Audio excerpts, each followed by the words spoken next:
binaboy, binastos ang mga kaanib sa KOJC. Ngayon, mga kapatid ko, papayag ba tayo, itutulad tayo sa ganyang ginawa nila sa KOJC? Hindi. Bago ho natin ituloy yung gawin natin reaction ngayon, yung video na yun na panoodin nyo ng maiksi lang. So, hayaan nyo muna akong batiin ko po yung mga tatay natin ng Happy Father's Day. Uy, shout out pala sa mga nag-comment, nag-greet sa akin ng Happy Father's Day. Kahit wala ho ako sa Pilipinas, at least pinaramdam ninyo sa akin. Ramdam na ramdam ko yung pag-greet nyo sa akin ng Happy Father's Day. Yung sa mga magulang ho dyan, sa mga tatay na itinaguyod ang inyong mga anak, mula nung maliit pa hanggang paglaki, hanggat natapos sa pag-aral, hanggat ang inyong obligasyon ay medyo dumistansya na sa mga anak. Kaya lang, may mga magulang pa din na kahit mga anak ay nagkanya-kanya ng asawa, pero ang obligasyon nandun pa din sa mga magulang. O shout out sa ating mga tatay o yung mga nanay na rin na nagpakatatay. Shout out po sa inyo. Happy Father's Day sa mga tatay at Happy Father's Day na rin sa mga nanay na bilang nagpakatatay na rin sa inyong mga anak, na mga single parents, mga single, mga basta lahat na mga ano dyan, na mga Father's Day ngayon. Maraming salamat sa inyong pag-greet sa akin dahil ramdam ko yun kahit wala ako sa Pilipinas ha. Ramdam na ramdam ko yun na para na din na kung nasa Pilipinas sa inyong pagbati sa akin. Hindi ko kasi alam na Father's Day pala sa Pilipinas kasi dito kasi nasa anong buwan ba dito? March yata. Palagi ko sa March dito ang Father's Day kasi ang Father's Day dito yung santo ng Saint Joseph. Yun yung ano nila sa Father's Day dito. So noong March pa ang Father's Day dito.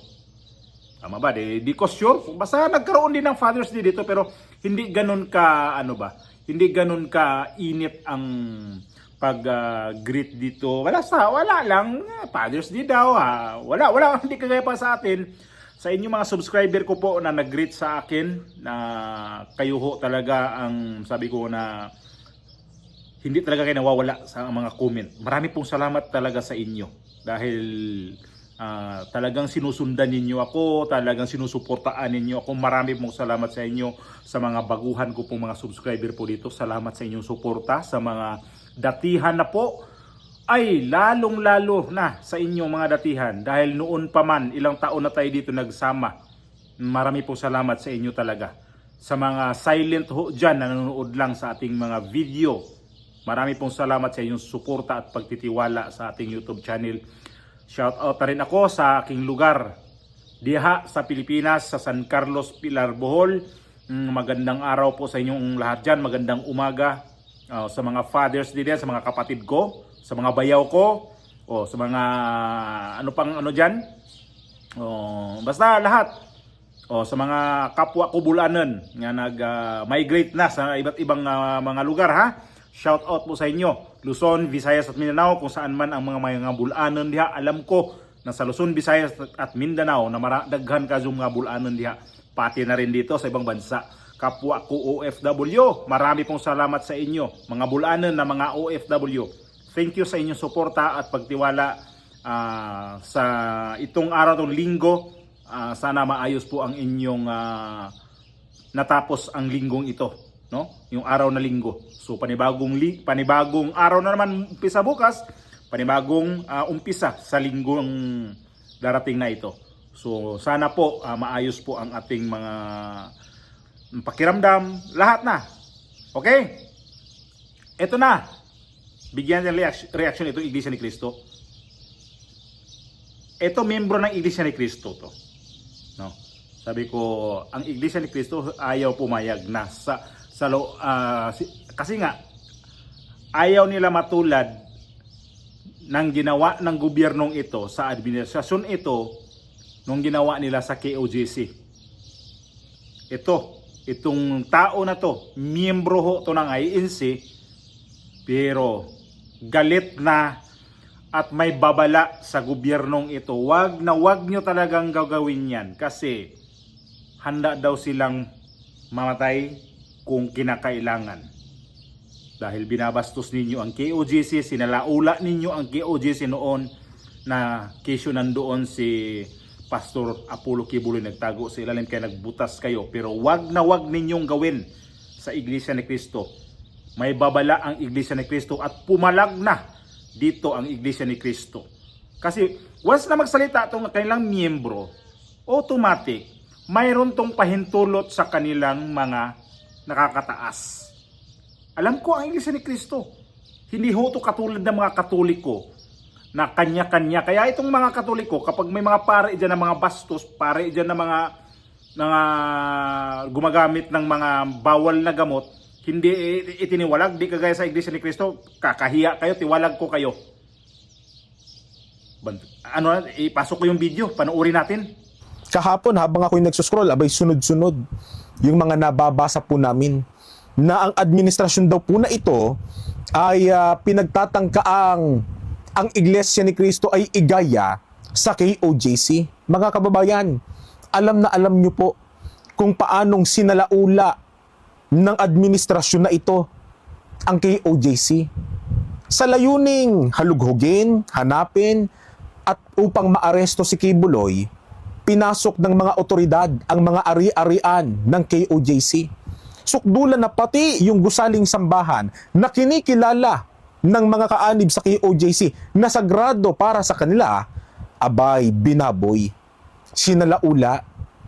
Mantakin ninyo, pinasok ng mga otoridad.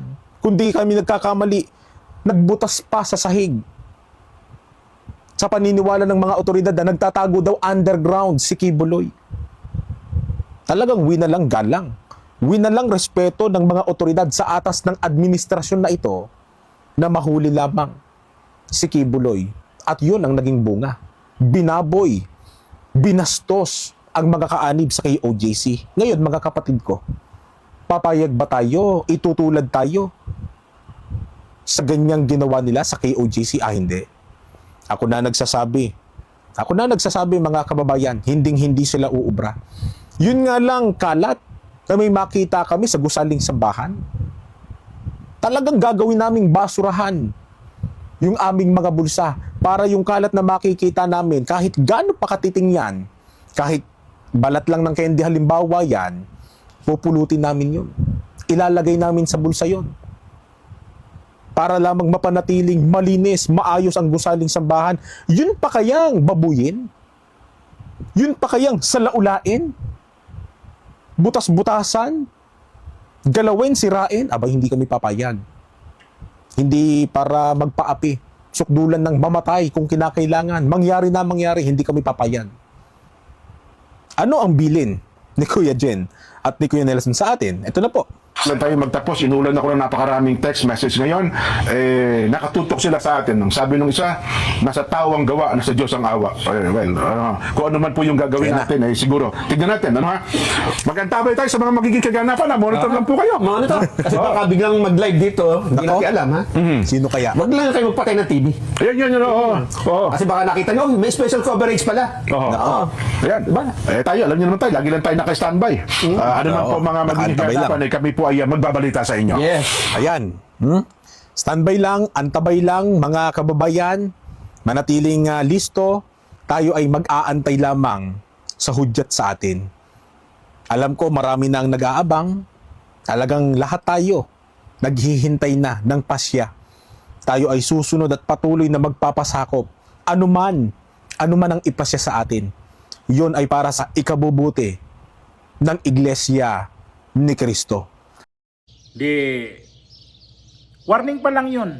Warning pa lang. Nag-aantay sila kung anong gagawin sa gobyernong ito. Huwag na nyo kami itulad sa KOJC kay Kibuloy. Ang ano ko lang dito, bakit ba ang Iglesia ni Cristo ngayon ang tinatarget ngayon dito sa administrasyon ni Bongbong Marcos? Anong mayroon sa Iglesia ni Cristo? Bakit kayo galit? Dahil ba kay Senador Marcoleta? Yan ang naisip ko eh. Dahil ba kay Senador Marcoleta na talagang hindi na nahimik sa ginagawa ngayon dyan sa Senado? Kapag may dahilan ang ito, may edad na to May edad na siya. Alam niya na hindi tama ang ginagawa dyan sa Senado. Nakita naman natin, nakita ko mismo sa Senado ngayon. Noon, puro kayo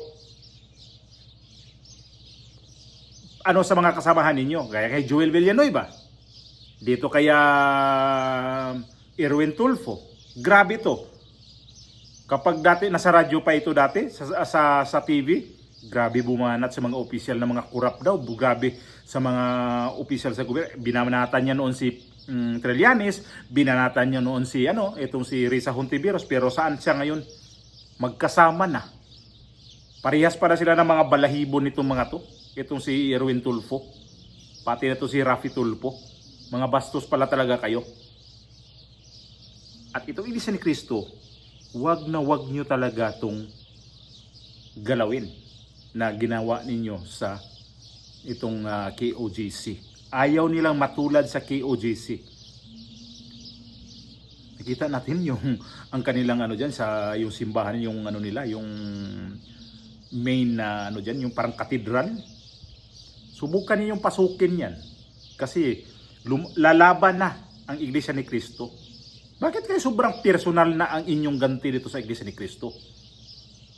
Kung pinakinggan niyo to noon, ang kanilang gusto lang naman, transparency, accountability, at justice. Yun lang naman talaga ang kanilang At nakita ba natin, nakita ko ba ang Iglesia ni Cristo na sumasaw-saw sa politika? Hindi.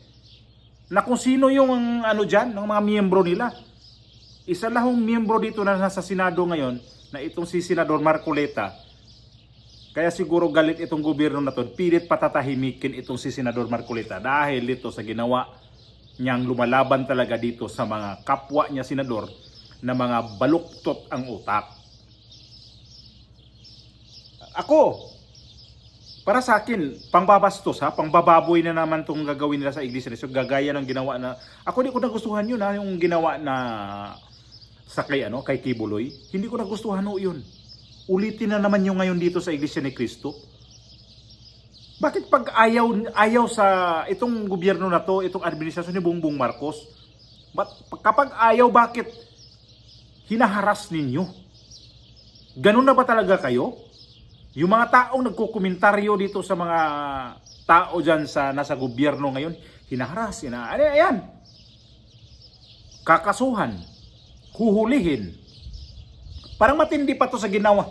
Yung sabi ninyo ng ginawa ni Tatay Digong noon, yung sabi na lumalaban sa sa mga sa droga. Matindi pa yung ginagawa ninyo ngayon NBI, Department of Justice, pupunta Ombudsman. Kaya pala na mayroon akong nabasa kanina sa online, GMA News yun na sabi ni John Vic Remulla, wala naman daw na warrant of arrest itong si Senador Marcoleta. Wala naman daw. Takot ba kayo na maglabas ng warrant of arrest? O bakit bakit itong si Ombudsman Remulla, itong agnas na ang mukha? Bakit ang niya kanina kay Senador Marcoleta, parang gusto na talaga niyang huhulihin, hihilahin niya ito? Mayroon siyang video kanina I do not want to get into the political mix of it kasi ito napakalinaw naman yung kaso niya. Napakalinaw. Yung lahat ng ebidensya dito galing din sa kanya. Sa sinasabi niya sa COMELEC, sa mga kanyang pag-amin. Hindi naman ito invento Pati kayo alam niyo yan. Yung mga footages niyan, napanood niyo lahat yan sa Net25 at sa iba't iba pa mga istasyon kung saan sinasabi niya nga na ginastos niya pa nga yung pera Ginastos niya. Di ba? Inangkin niya, ginastos niya. At tila walang pag-aalinlangan sa kanyang gawain. Pero ito, papasok talaga sa batas. Papasok siya. Ayun yung sinabi niya. Ang lupit ninyo. Pati itong INC na nanahimik sa kanilang pananampalataya. Bakit kayo guluhin itong mga Kung tirahin niyo itong mga Katoliko dyan, ang daming mga dyan against din sa gobyerno. Pag yan ang hinuli din, wala na, sabi ko, martial law na talaga Pilipinas. Martial law na talaga, hindi na talaga to Hindi kayo pwede mag-comment, hindi kami pwede mag-comment sa inyo, hindi kami pwede mag-kritika sa inyo. Anong gusto ninyo? Yung kahit na mali na, kahit hindi na nakakatuwa, matutuwa pa rin kami sa inyo sa gobyerno ngayon sa Pilipinas. Hello, kami mga OFW, hindi kami natutuwa talaga sa gobyernong ito, ha? Saan ang ano? Saan ngayon ang inyong plano para sa aming mga OFW? Yung membership namin sa UWA, simple lang naman yan eh. Bakit hindi na lang kaya ilibre kami kapag nakalabas kami ng ibang bansa? Bakit automatic na member na kami ng UWA? O, hingian kami ng ID dito sa bansang kung saan kami ang bansa. Automatic membro na kami ng UWA. Di pa yung mag-contribute pa kami ng ano dyan. Ang laki-laki ng contribution namin sa sa UWA. Ang laki-laki ng mga ambag namin ng ekonomiya sa Pilipinas. Bilyon ho. Ilang bilyon ang aming contribution dyan sa panggobyerno sa Pilipinas. Pati ba naman sa UWA hindi namin kaya na hindi nyo kaya na ilibre kami dyan sa membership? Naman Tapos kapag ito nagsasalita against sa gobyernong ito, nagagalit kayo, napipikon kayo. Subukan ninyo galawin ang Iglesia ni Cristo. Papalag na. Hindi ito nagbibiro itong tao na to. At ito siya may basbas sa kanyang mga pinuno. Subukan nyo na lang. Yung ginawa ninyo sa ayaw nyo na matulad sa KOJC. Sige, subukan ninyo. Yun ang sabi niya. Subukan nyo lang.